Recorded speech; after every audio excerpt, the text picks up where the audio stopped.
नमस्कार, राम राम, स्वागत है आपका। आज का विषय वस्तु ऐसा है कि शुक्र को आप जानते ही हैं। शुक्र एक ऐसा प्लैनेट है जो आपको सारी सुख सुविधाएं प्रदान करता है, सारी धन ऐश्वर्य आपको प्रदान करता है। और शुक्र से जुड़ी हुई कुछ ऐसे सूत्र पता चला है जो कि देखने में तो बहुत ही निम्न लगते हैं, लेकिन पूरे कुंडली का पूरे सूत्रों पे एक सूत्र भारी पड़ जाते हैं। ऐसे कई सूत्रों कई कुंडलियों पे मैं अध्ययन किया हूं, आज मैं आप सबके सामने लेकर के आया हूं। सूत्र है, सबसे पहले जैसा कि आप जानते हैं कि शुक्र कभी भी आप जानते हैं कि शुक्र अगर द्वादश स्थान पे बैठा हो तो जातक पहले से ही धनवान ऐश्वर्यवान जन्म से ही होता है। अगर छठे में हो तो जन्म भरे ही वह गरीब घर में लेकिन वह जैसे ही युवा अवस्था होता है वह स्वतः ही ऐश्वर्यवान धनवान हो जाता है। तो शुक्र जब द्वादश में हो और अगर द्वादशेश भी उसके साथ हो तो ऐश्वर्यवान होते हैं। लेकिन आज जो सूत्र की चर्चा है वह इससे थोड़ा अलग है, थोड़ा भिन्न है। अब हम देखते हैं कि आज का सूत्र क्या कहता है। आज का हमारा सूत्र कहता है शुक्र जहां बैठे हों उससे दूसरे भाव में जो भी ग्रह, जो भी राशि, जो भी उसका स्वामी है उसके फल को बढ़ाते हैं। इसे सबसे पहले इस कुंडली से समझेंगे, फिर एक एग्जाम्पल के रूप में कहीं और बैठा करके समझेंगे। तो यहाँ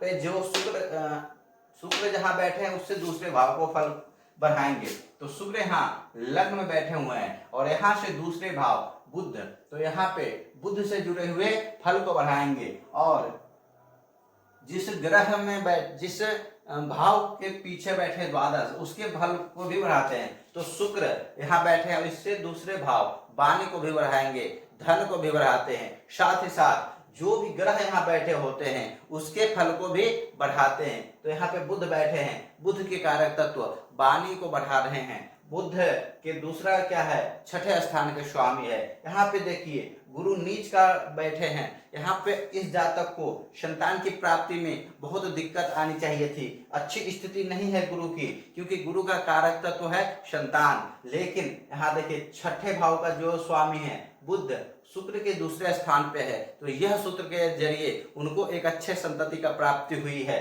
और इस सूत्र को हम और अच्छे तरीके से समझते हैं। अब मान के चलिए शुक्र हम यहाँ बैठा देते हैं। अगर शुक्र यहाँ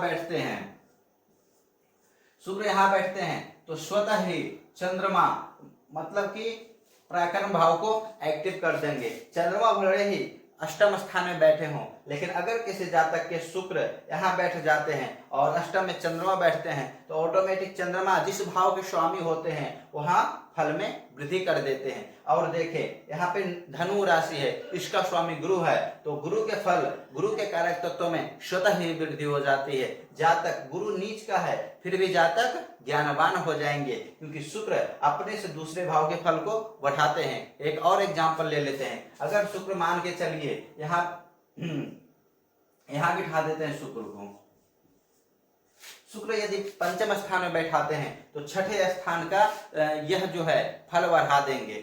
इस प्रकार यह जातक जो कि यहाँ पे कंपटीशन में एक नंबर आएगा, कोई भी कंपटीशन हो उसको क्रैक कर लेगा, दुश्मनों पे विजय प्राप्ति करेगा और कर्ज जैसी समस्या इनके जीवन में कभी नहीं आएगा। साथ ही साथ शुक्र यहाँ खुद की राशि, शुक्र की खुद की राशि यहाँ छठे स्थान में आ रहा है। तो यहाँ पे शुक्र के गुणों में वृद्धि होगी और जातक ऐश्वर्यवान होगा और जातक कोई इस तरीके की चीजें करेगा जिससे उसे कभी कर्ज की समस्या से ना जूझना पड़े। तो इस तरीके का इसका फल है। मैं उम्मीद करता हूं आप लोग इस छोटे से सूत्र को समझ गए होंगे और आप लोग अपना अपना जन्म कुंडली में घटाइएगा। निश्चित रूप से भले ही वह ग्रह कमजोर हो, भले ही उस भाव पे कोई शुभ ग्रह की दृष्टि ना हो, लेकिन शुक्र यदि उससे 12वें भाव में हो और शुक्र से अगले भाव हमेशा मजबूत स्थिति में पाया जाएगा। तो यही है आज का एक छोटा सा सूत्र।